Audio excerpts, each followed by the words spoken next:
So let's read the question. The question says, in a standing wave, the disturbance produced is confined to the region where it is produced. The first statement says, in a standing wave, the disturbance produced is confined to the region where it is produced. Statement 2 says, in a standing wave, all the particles cross their mean position together. And statement 3 says, in a standing wave, energy is transmitted from one region of space to other. And statement 4 says, all the particles are oscillating with the same amplitude.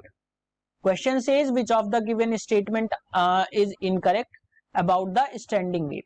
Options are given. Option A, both first and second.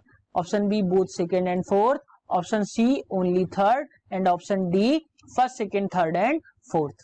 अगर हम यहाँ पे first statement की बात करें, standing wave में जो disturbance होता है वो प्रोड्यूस जो होता है वो is confined to the region where it is produce. ये उसी को कन्फाइन करता है जिस रीजन में वो प्रोड्यूस हो रहा है. तो ये बिल्कुल सही स्टेटमेंट है.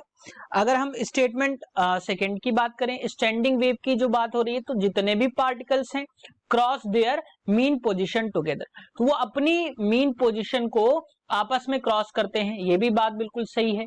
अगर हम थर्ड की बात करें तो स्टैंडिंग वेव में एनर्जी जो है ट्रांसमिट होती है from one region of space to other. तो अगर हम यहाँ पे देखें, इसके की कॉन्सेप्ट में हम देखें, क्वेश्चन के की कॉन्सेप्ट में हम देखें, तो हमें यहां पता चलता है कि स्टैंडिंग वेव की जब बात हो रही है, स्टैंडिंग वेव की जब बात हो रही है, तो क्या होगा कि जो डिस्टरबेंस होगा किसी एक रीजन में, मान लिया डिस्टरबेंस हो रहा है, तो हम इसको लिखेंगे the disturbance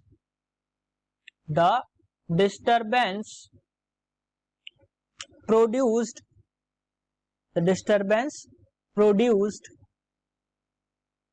and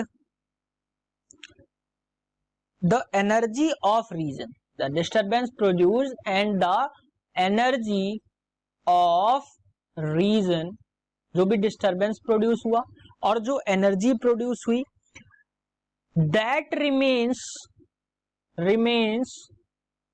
confined to that region only. जो भी वहां पे डिस्टरबेंस प्रोड्यूस हुआ और जो भी वहां पे एनर्जी रिलीज हुई या एनर्जी जो है उस रीजन की, वो उसी रीजन में ही कन्फाइंड रहती है, कहीं और ट्रांसमिट जो है वो नहीं होती. तो ये स्टेटमेंट जो है वो एक इनकरेक्ट स्टेटमेंट है.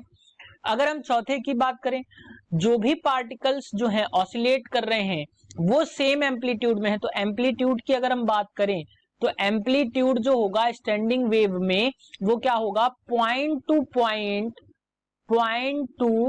पॉइंट वेरी करेगा, यानी कि पॉइंट टू पॉइंट चेंजेबल होता है, बदल जाता है. इसलिए क्या होगा कि वो एम्पलीट्यूड सेम नहीं रहेगा. तो ये भी स्टेटमेंट आपका इनकरेक्ट है. तो अगर हम ऑप्शंस पे जाएं तो कौन सा करेक्ट है, तो पहला और दूसरा जो है वही करेक्ट है, बाकी दोनों गलत है. So hope you understood it well. Best of luck.